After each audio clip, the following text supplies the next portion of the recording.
चार गोरी नंद की इकलौती काली भाभी का पहला बच्चा। भाई साहब, आप तो हमारी हैसियत से बढ़कर दहेज मांग रहे हैं। बहन जी, आप खुद ही देखिए, आपकी बेटी में ऐसा क्या है जो कोई उसे अपने घर की बहू बनाना चाहेगा। उसके काले रंग की वजह से इसे कोई भी पसंद नहीं करेगा, लेकिन इसके बावजूद भी हम इसे अपने घर की बहू बनाने के लिए तैयार हैं, और आप दहेज देख रही हैं। पार्वती, सतीश भाई साहब बिल्कुल ठीक कह रहे हैं। तुम्हारी बेटी के काले रंग की वजह से इसका कहीं पर भी रिश्ता नहीं हो पा रहा है। अगर ये रिश्ता भी नहीं हुआ तो मुझसे अब किसी और रिश्ते की उम्मीद मत रखना। माया के काले रंग की वजह से हर कोई रिश्ते से मना कर देता था। बड़ी मुश्किलों से रिश्ता मिलने पर पार्वती रिश्ते से मना नहीं कर पाती और अपनी पूरी पूंजी लगाकर दहेज का सामान जोड़ती है।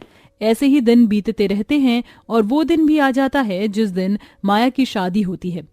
लेकिन शायद भगवान को कुछ और ही मंजूर था। भगवान के लिए ऐसा मत करिए। अगर आप बारात वापस लेकर चले जाएंगे तो मेरी बेटी किसी को मुंह दिखाने के लायक नहीं रहेगी। मैंने पहले ही कहा था, मुझे दहेज में एक फ्लैट, गाड़ी और 20 लाख रुपए कैश चाहिए, और तुम मुझे बस एक फ्लैट देकर अपनी काली बेटी को मेरे घर की बहू बनाना चाहती हो।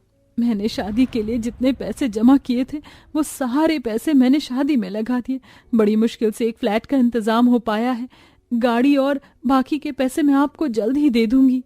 सतीश पार्वती की एक नहीं सुनता और बारात को वापस ले जाता है। भरी महफिल में अपनी माँ की अपनी वजह से इतनी बेइज्जती होता देख माया वहां से चली जाती है और एक पुल से कूदकर अपनी जान देने वाली होती है। माँ कितनी खुश थी कि आज उनकी बेटी की विदाई हो जाएगी, लेकिन मेरे काले रंग की वजह से सब कुछ खराब हो गया। अगर मेरा रंग भी गोरा होता तो वो लोग दहेज की इतनी मांग ही नहीं करते और आराम से मेरी शादी होती। मुझे जीने का कोई भी हक नहीं है। माया पुल से कूदने ही वाली होती है कि तभी एक गोविंद नाम का लड़का आता है और माया को गिरने से बचा लेता है। तुम पागल हो गई हो क्या? अपनी जान दे रही हो? हाँ, मैं पागल हो गई हूँ। मेरे काले रंग की वजह से आज मेरे घर से बारात वापस चली गई। मेरी माँ की सबके सामने इतनी बेइज्जती हुई। मुझे कोई हक नहीं है। तुम जैसी भी हो बहुत सुंदर हो, और तुम्हें दुनिया वालों की वजह से अपनी जिंदगी खत्म करने की कोई जरूरत नहीं है। अरे जरा अपनी माँ का तो सोचो, उन पर क्या बीतेगी। गोविंद की बात सुन माया आत्महत्या करने का फैसला बदल देती है। माया के काले रंग से गोविंद को कोई तकलीफ नहीं थी। अब धीरे धीरे गोविंद की दोस्ती हो जाती है और जल्द ही इनकी दोस्ती प्यार के रिश्ते में बदल जाती है। गोविंद की माँ गायत्री को भी माया पसंद थी, जिसके चलते दोनों के परिवार वाले दोनों का रिश्ता तय कर देते हैं और कुछ ही दिनों में इनकी शादी हो जाती है। श्रुति, राधिका, अन्नू, मानसी, खड़ी खड़ी मेरी शक्ल क्या देख रही हो? जाओ जल्दी आरती की थाली लेकर आओ। माँ, हमने तुमसे पहले ही बोला था कि हमें इस शादी में जरा भी इंटरेस्ट नहीं है। हमारा भाई इतना ज्यादा सुंदर हैंडसम है, इसके बावजूद भी आपने हमारे भाई की शादी एक काली लड़की से करवा दी। हमें तो लगता था कि हमारी भाभी इस शहर की सबसे खूबसूरत लड़की होगी, लेकिन ये तो शहर की सबसे बदसूरत लड़की निकली। आप ही अपनी इस काली कलूटन बहू का गृह प्रवेश करो, हम तो चले। इतना कहकर माया की चारों गोरी नंदे वहां से मुंह बनाकर चली जाती हैं। अपनी चारों गोरी नंद का ऐसा बर्ताव देख माया की आंखों में आंसू आ जाते हैं। माया के काले रंग की वजह से उसकी चारों गोरी नंदे उसे बिल्कुल पसंद नहीं करती थी। चारों ही नंद को अपने गोरे रंग पर काफी ज्यादा घमंड था, लेकिन माया भी अपनी चारों गोरी नंद की बातों का बुरा नहीं मानती और हमेशा उनका ख्याल रखती। माँ, हमारा ब्रेकफास्ट कहाँ है? हमें कॉलेज के लिए लेट हो रहा है। ये लीजिए, आज मैंने आप चारों का मनपसंद नाश्ता बनाया है, खाकर बताइए कि कैसा बना है। माँ, अगर आपको नाश्ता नहीं बनाना था तो आप बोल देती। इस काली कलूटन को हमारा नाश्ता बनाने के लिए बोलने की क्या जरूरत थी? राधिका बेटा, ऐसे नहीं कहते। माया ने इतने प्यार से तुम चारों के लिए नाश्ता बनाया है। इसके काले हाथों का खाना खाने से अच्छा है कि हम लोग भूखे कॉलेज चले जाएं। माया की चारों नंदे हमेशा उसके काले रंग के लिए उसे ताने देती थी और कभी उससे सीधे मुंह बात तक नहीं करती थी, लेकिन इन सब के बावजूद भी माया अपनी नंदों का ख्याल रखने में कोई कसर नहीं छोड़ती थी। आप तीनों इतनी रात में ऐसे कपड़ों में कहाँ जा रही हैं? कितनी बार कहा है कि हम लोगों को कहीं बाहर जाने के समय टोका मत करो, लेकिन तुम हो कि अपनी आदत से बाज नहीं आती हो। हम तीनों पार्टी में जा रही हैं, हमारा रास्ता छोड़ो। खाली बिल्ली की तरह जब देखो हमारा रास्ता काट देती हो। आप लोग इतनी ठंड में ऐसे कपड़ों में बाहर जा रही हैं, मैं आप लोगों के लिए गर्म कपड़े ले आती हूँ। अगर आप ऐसे बाहर जाएंगे तो आप तीनों को सर्दी लग जाएगी। लगता है बदसूरत होने के साथ साथ तुम्हें फैशन की भी कोई सेंस नहीं है। हम पार्टी में जा रहे हैं, ना कि कोई सत्संग करने के लिए। पार्टी में हर कोई शॉर्ट ड्रेस ही पहनता है। तीनों ही नंद अपनी भाभी की एक नहीं सुनती और शॉर्ट ड्रेस पहनकर ही पार्टी के लिए चली जाती हैं। इतनी ठंड में शॉर्ट ड्रेस पहनने की वजह से उन तीनों की तबीयत बहुत ज्यादा खराब हो जाती है और तीनों को ही निमोनिया हो जाता है। माँ, हमें बहुत ठंड लग रही है, कुछ करो ना माँ। इसीलिए मैंने आप लोगों से कहा था कि गर्म कपड़े पहन लीजिए। अगर आप तीनों मेरी बात मान लेते तो आज आप तीनों की तबीयत खराब नहीं होती।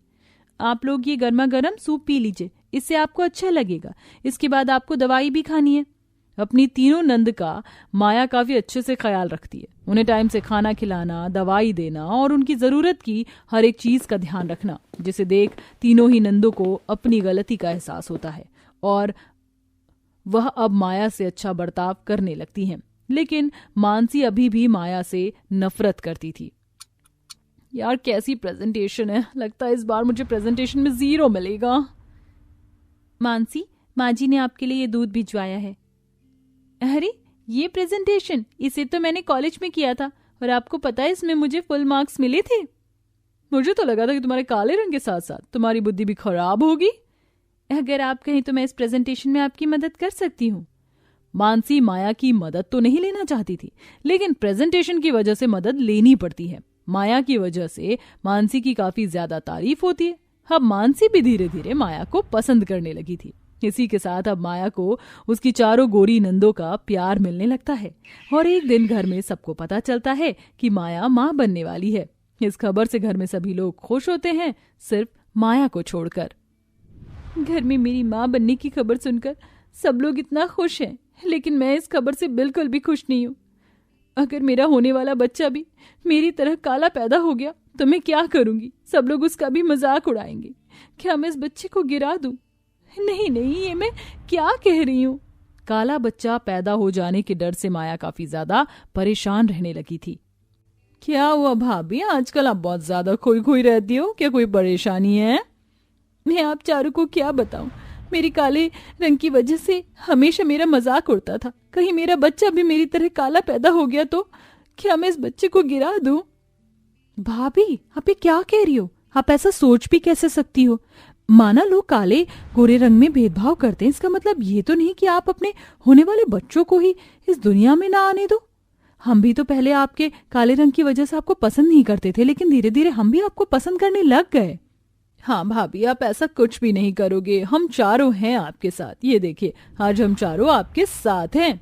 चारों नंद की बात सुन माया को भी मन ही मन समझ आ जाता है कि जो वो सोच रही थी वो बहुत गलत था। चारों नंदे अपनी भाभी का बहुत अच्छे से ख्याल रखती हैं। अपनी भाभी के होने वाले पहले बच्चे के लिए चारों बहुत ज्यादा एक्साइटेड होती हैं और वो अभी से ही बच्चे की शॉपिंग करना शुरू कर देती हैं। समय बीतता है और माया की डिलीवरी का टाइम भी आ जाता है। माया की डिलीवरी होती है और माया एक सुंदर से बेटे को जन्म देती है। तुम चारों ने बिल्कुल ठीक कहा था। आज मुझे समझ आया कि एक औरत का जीवन तभी पूरी तरह से संपूर्ण हो पाता है जब वो एक माँ बनती है। अगर मेरा बच्चा काला भी पैदा होता ना तो भी मैं उससे बहुत प्यार करती। हाँ भाभी, आपने बिल्कुल सही कहा। अब क्या आप ही इसे प्यार करोगी या हम बुआ को भी करने दोगी? अपने बेटे को अपनी चारों बुआ का इतना प्यार मिलता देख माया को बहुत खुशी होती है, जिससे माया ये समझ जाती है कि हमें किसी के लिए अपने आप को बदलने की कोई जरूरत नहीं है। हमारा रंग चाहे गोरा हो या काला, हम बहुत सुंदर हैं। दुनिया के लिए खुद को तकलीफ देना सबसे बड़ी गलती होती है।